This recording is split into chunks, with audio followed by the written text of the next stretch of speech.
Welcome back to the Adam Schefter podcast as we prepare to head into a huge divisional playoff weekend with four great matchups ahead. And to help us get ready for the four matchups ahead, we are going to be joined today by the linebacker of the Detroit Lions, Alex Anzalone, who's been a team captain with the Lions since he joined them in 2021 after playing in New Orleans. But before we get to the Lions captain, Alex Anzalone, we're going to be joined today by one of the co-hosts of the Pat McAfee Show, my friend, and the leader of this spot each week, Ty Schmit, for this week's Six Pack. I appreciate that very much, Shefty. A lot of juice today out of you. You've had a whirlwind 24 hours, so I see you in high spirits and ready to talk about everything. Maybe the games weren't as close as we thought they were going to be, but altogether, great weekend of games, a lot of news. So let's get right into the six-pack and topic number one. Kind of took over everything yesterday. Dallas and Mike McCarthy are officially moving on from each other, and then immediately after that happens, we get all of this news coming out from different corners of the NFL space. What do you make of that entire situation and where it's going to go from here, Shefty? There's so much that's interesting about this. Number one, anytime a team changes head coaches, it's always newsworthy. When it's the Dallas Cowboys, it's newsworthy times 10 because it's the Cowboys. And then when it's the Dallas Cowboys and it's a head coach and you involve some of the options that potentially could be involved as successors to Mike McCarthy, it becomes even more newsworthy. And we're talking about Deion Sanders as being one of the candidates for this job. We're talking about potentially maybe Jason Witten being involved in this job. There are other people that I'm sure Jerry Jones is going to look at. Maybe the Eagles offensive coordinator, Kellen Moore. There are a lot of names out there. Nobody knows exactly how this is going to go for Jerry Jones, but I think everybody could see this coming when there were never any contract discussions with Mike McCarthy. Now, there's so much about this. Like, where do we begin? Last year, there were the same questions about whether or not they would keep Mike McCarthy. And if they didn't, then one of the ways they would have gone last year, I believe, would have been Dan Quinn. So they keep Mike McCarthy, and Dan Quinn leaves the organization, the great culture setter that he is, that may be his greatest strength of all, and takes his ways to Washington, where he completely remakes the culture in Washington. Now, it helps a lot when you draft a superstar quarterback, and we're going to get to that coming up here in the six-pack. But nevertheless, when you spoke to the people around the Commanders, they said Dan Quinn is incredible at the way he sets a culture in an organization. Dallas passed on Dan Quinn to keep Mike McCarthy. So they lose Dan Quinn, and a year later find themselves in the spot that many people thought that they could have been in last year. So what are they going to do? Well, on Monday, Jerry Jones did speak with Deion Sanders. And I spoke Monday night with Deion Sanders to try to figure out exactly how real this is or isn't. And here's what I was able to figure out. I think Deion is interested in Dallas, but he loves Boulder unquestionably. And I think Jerry Jones is interested in Deion Sanders. But I also think that both of them are sifting through their options and trying to figure out what's best for them. Because let's be honest, Deion's going to do what's best for him, and Jerry's going to do what's best for him. And the question is whether it fits together for the two of them. Now, I also remember a conversation I had in October of 2023. An NFL general manager called me up, and he said, I want you to write this down. The next head coach of the Dallas Cowboys is going to be Deion Sanders.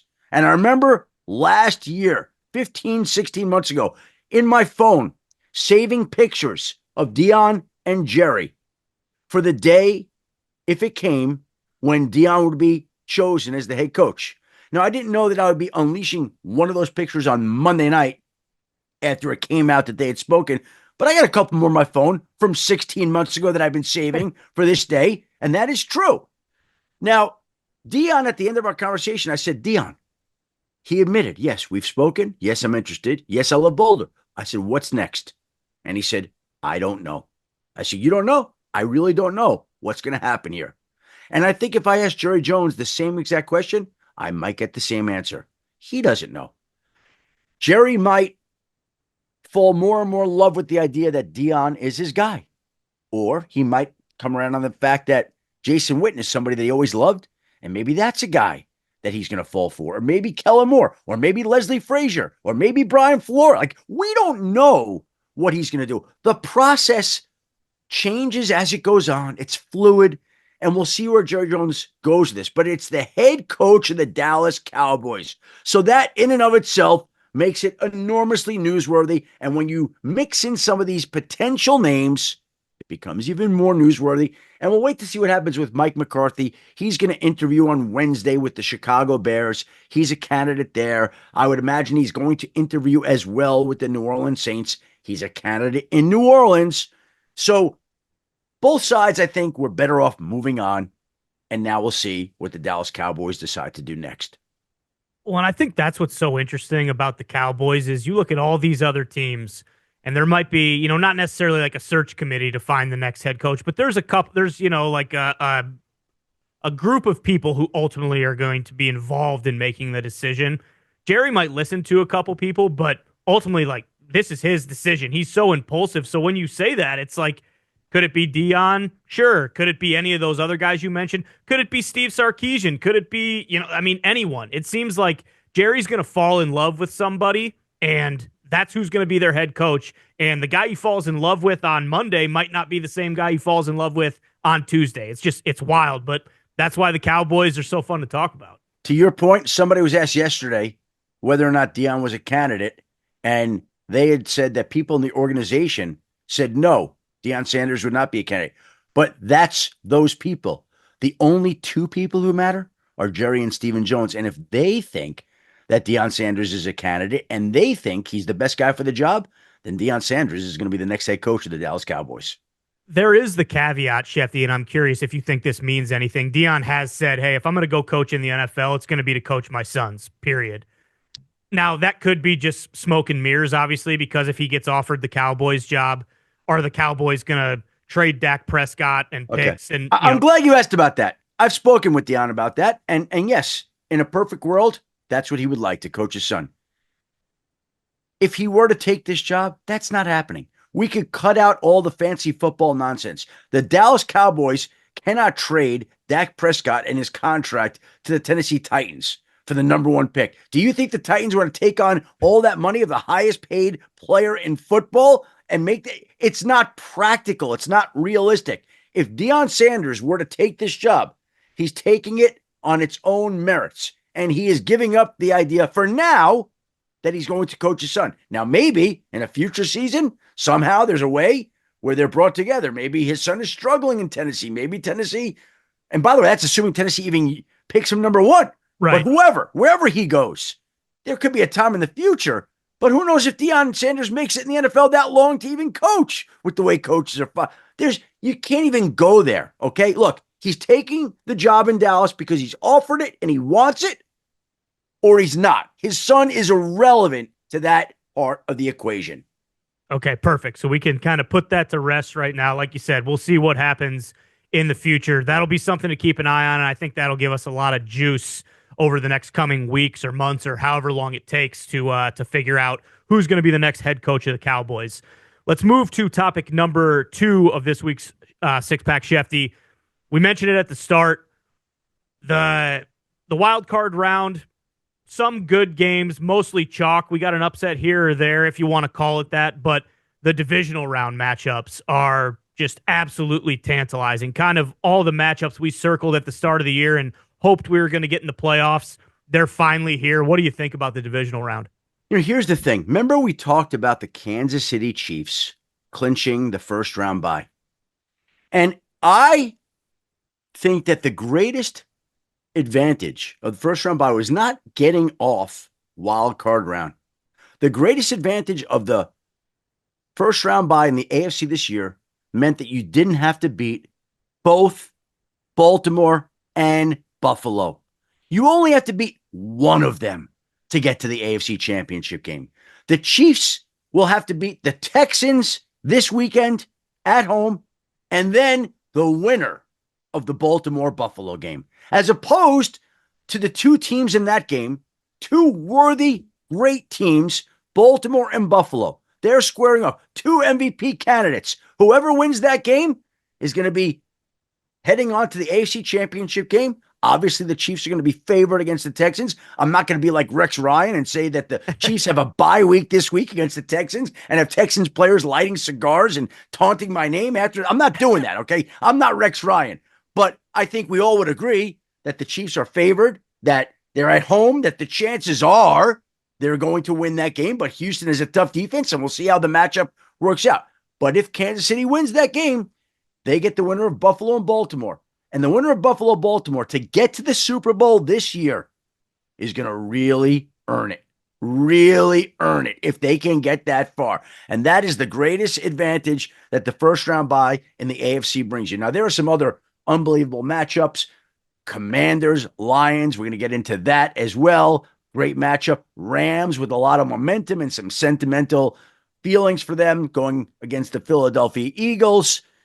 And then we, of course, have the Baltimore Buffalo match. Should be a great week. This is always a great weekend, right? Yeah. You get four really compelling matchups, four teams that are going to advance to the Final Four here. One of the great weekends of football. I always wonder, do I like the divisional playoff matchup better with four games, or do I like the conference championship game with four heavyweight teams in two games? Which one do we like more, Ty? This is my favorite weekend of the season, bar none, because you have the 3 o'clock and the 6 o'clock time slot. Otherwise, if your team doesn't make that weekend, then you're waiting kind of all day, and then it kind of sits on that realization sets in like, oh, this is the only game I get to watch today, and then I'm done after that. So having the two games, this is always my favorite weekend of the year. And I will also say this: the NFL is so smart in maximizing these things, like to push back the kickoff time on Sunday to 6:30, so that second game on Sunday, which this year happens to be Baltimore Buffalo, it starts at 6:30. It's going to end about 9:45 Eastern. It's on in prime time. For everybody on a cold East Coast night is going to be sitting in front of their TVs, watching that game, watching the two MVP candidates, watching which of these teams advances to the AFC Championship game. The NFL is just masterful at maximizing ratings and exposure for these matchups, and it's doing it again, and we are ready for the divisional playoff round. Get your popcorn ready. I couldn't agree more, and I think with the exception of the Texans, who looked great last week, every other team is probably playing their best football right now. It seems like we do have the right matchups. We have all the best teams left in the league, so very, very excited about that. You mentioned the Commanders, Schefter. Let's move on to topic number 3 in the six-pack.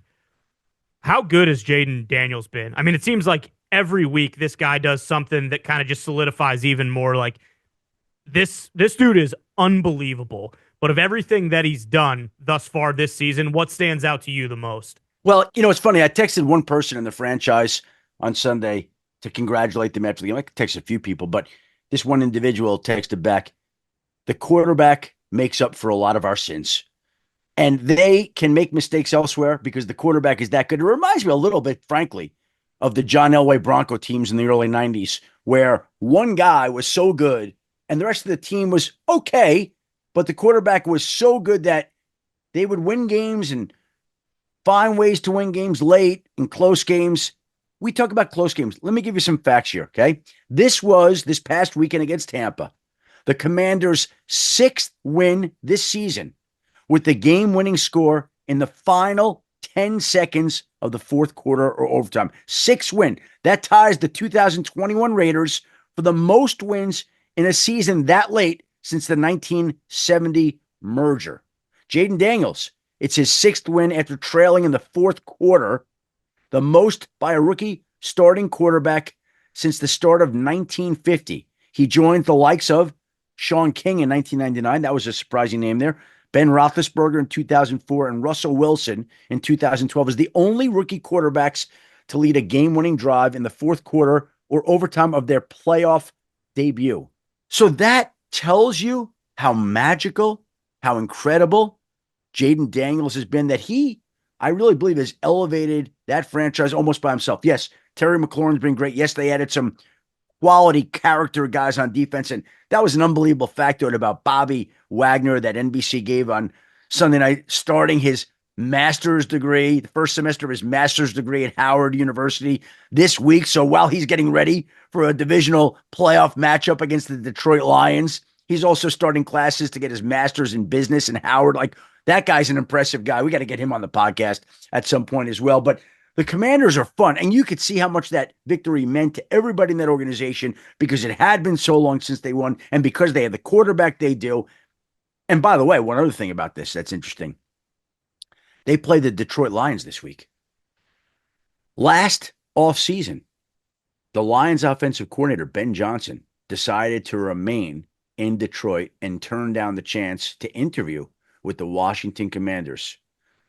Dan Quinn has reset that culture, but can you imagine what type of offense Ben Johnson would have had as the head coach of the Commanders with Jayden Daniels as his quarterback? Wow. As a head coach, you have to know when to kind of make that jump. And Ben Johnson's fortunate because he's going to get a head coaching job this offseason. But to think that he could have been with Jayden Daniels for years to come, wow. Now, I don't think he cares, and I think he's immersed in this week's game, and he's going to get one of these head coaching jobs, whether it's in Chicago or Vegas or Jacksonville or wherever he wants because he's that good. But I can't help but think what it would have been like if we had put together Ben Johnson and Jayden Daniels for the next decade or so.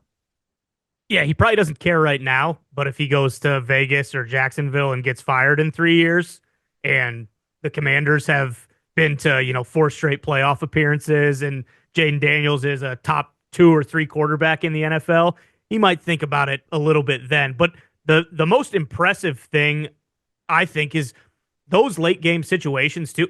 Jayden Daniels is driving him down the field. It's not like, they're creating turnovers in plus territory and he's handing the ball off 2 times for them to get into field goal range. Like, he's putting the team on his back and making some tight window throws, chunk plays to Terry McLaurin. It just, it does. And you mentioned it earlier. It speaks volumes to, you get the right guy at head coach and Dan Quinn to reset the culture. You get the quarterback. It's amazing how much different your football team can be. And also, not to take away anything from Dan Quinn, but it's also incredibly helpful to reset a culture when you have a quarterback like Jayden Daniels. Yes. Right? If he had missed on the quarterback pick, he could reset the culture all he wants. It's not going to work quite exactly the same. All right, Shefty, let's move from a team in the Commanders who's seemingly have everything figured out to another team that's trying to figure everything out with topic number 4 of the 6-pack. What do you make with what's going on out in Las Vegas and the Raiders? We've heard a lot of stuff. You came on Pat's show yesterday and mentioned the whole, Brady being very, very involved in this, obviously being a partial owner of the team. And then we're hearing the Ben Johnson stuff. What's going on out in Las Vegas? Well, you know why Tom Brady's involved right now? Because whenever the Raiders hire their next general manager and their next head coach, they at that time will be paying 3 different general managers. They will be paying 3 different head coaches.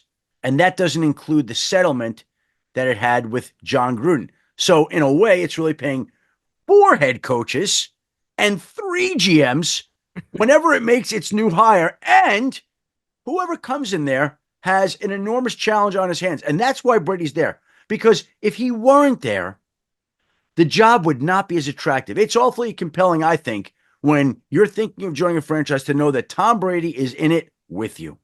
And he's going to try to do everything he can to help you. Because if you are Ben Johnson, and we just talked about Ben Johnson passing up Washington, you pass up Washington and you could wind up taking the Raiders job. As we mentioned, Ben Johnson's going to be a head coach. Ben Johnson has earned that right. But if he takes the Raiders job, he's now going to a division where the head coaches are Andy Reid, Sean Payton, and Jim Harbaugh, and the quarterbacks are Patrick Mahomes, Bo Nix, and Justin Herbert. And you're going to a team that doesn't even have a quarterback, doesn't have a draft pick to go land a quarterback, and has to find a way somehow to get a quarterback.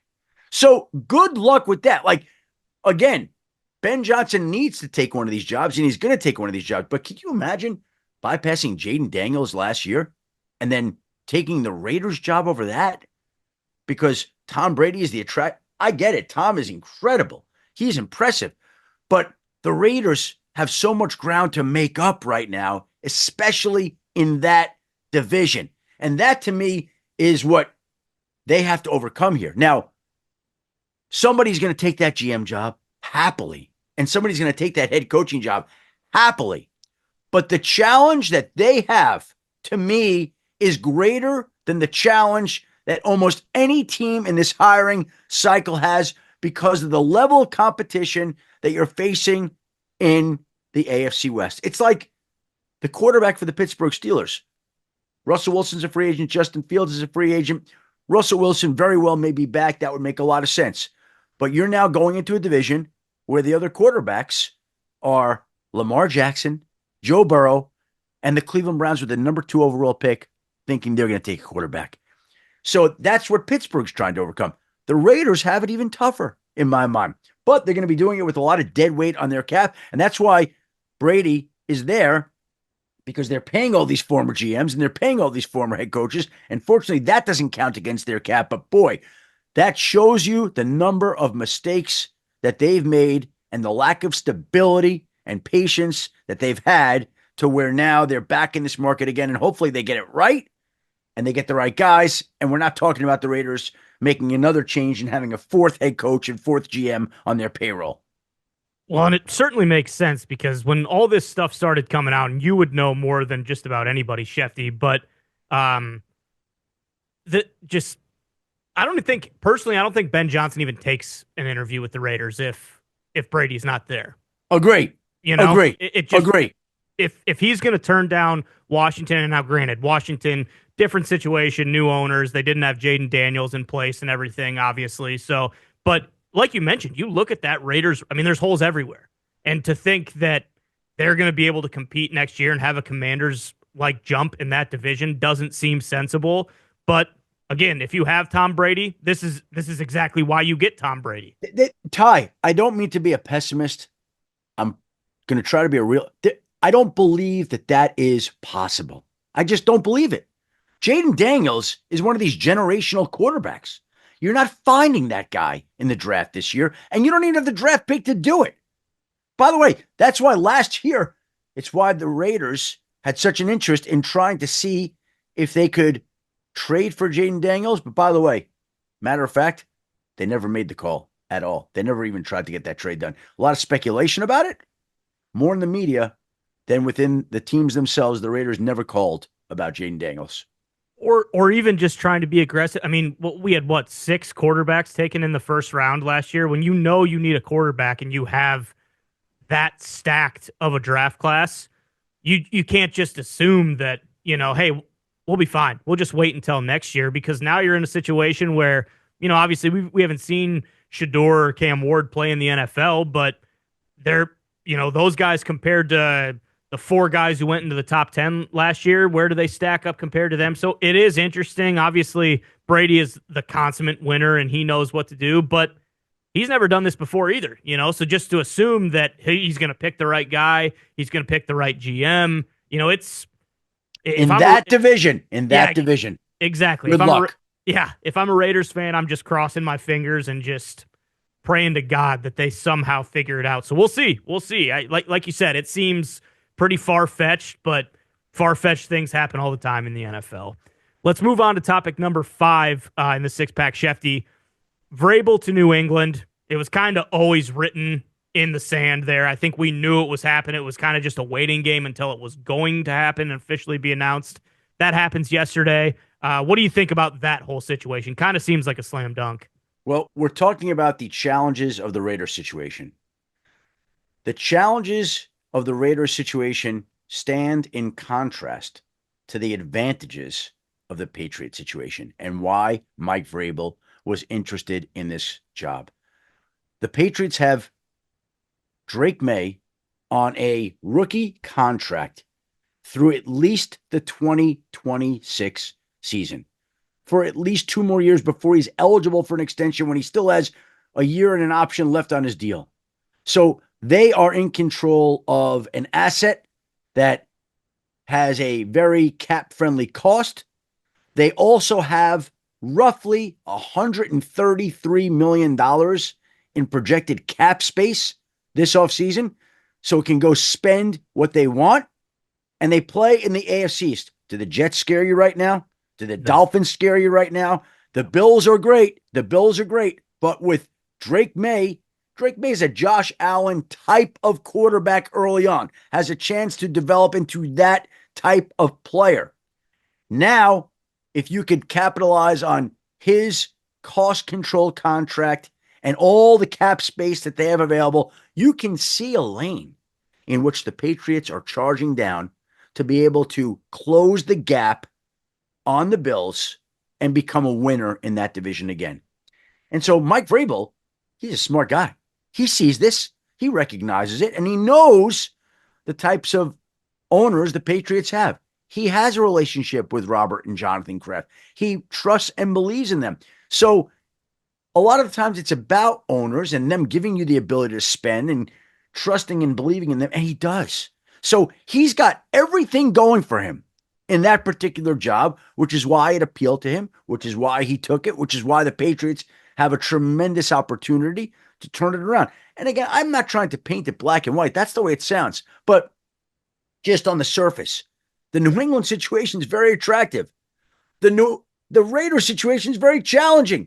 It's not hard to figure out which one has a brighter outlook. That doesn't mean that the Raiders can't overcome it and become a competitive football team, but the path there for the Patriots is clear and easy. You could just see it. And that's why Vrabel went there. They're going to be very active in free agency. They're going to add any number of players and offensive weapons to surround Drake May with more players around him. The Patriots are in a great spot. They've hired their head coach. He can get a head start on hiring assistant coaches before other teams even hire their head coach. Patriots are in a great spot right now. Without a doubt. And then having the 4th overall pick and knowing that the quarterback are probably going to go 1-2, so you're going to get either the best or the second best, skill position player in the draft or edge guy or trade back and get a whole bunch of picks to kind of fill out some of the other holes. And we talk so much about culture. There was all this stuff coming out in the media about Mayo and stuff going on in the locker room and what he was saying, in press conferences after the game and kind of just losing the vision of where that team was supposed to go. We know Vrabel's a culture guy. So they might not be the most successful team. They might not have the most talent, but at the very least, they have a promising, bright young quarterback, and he will establish a culture of, toughness and accountability. So, yeah, I think it's a perfect fit. It makes perfect sense. Let's move on to the 6th and final topic in this week's Six Pack Schefty. Going from Vrabel, incredible defensive mind, to another one who should be a head coach whenever his team's season ends. What stands out to you the most about Aaron Glenn? Well, I remember when he was interviewing for the Denver Broncos head coaching job. I believe it was when they hired Nathaniel Hackett. I remember speaking to somebody in that room that did the interviews, and they said, "Hey, I got to tell you something. Aaron Glenn was incredible." I'm like, "Why didn't you hire him?" Like, it was really down to him, and I think it was Nathaniel Hackett. We just feel like the offensive side, something we need to do. But this guy raved about Aaron Glenn. Raved. And the more you talk to teams, the more you hear about him. And that was why I wanted to hear what one of these Lions players said, unsolicited, really, about him. Like, let's hear what he has to say. And the Lions right now are getting ready for a divisional playoff game at home. Now, a couple of things about that. They've never been the number 1 seed in the NFC before. Never, Ty. And if the Lions win this weekend against Washington, they will host their first championship game since December 1957. Think about that. They will be hosting the first championship game in Detroit since December of 1957. And Dan Campbell deserves a ton of credit and has gotten some. And Ben Johnson deserves a ton of credit and has gotten some. But the other guy that deserves a lot is Aaron Glenn.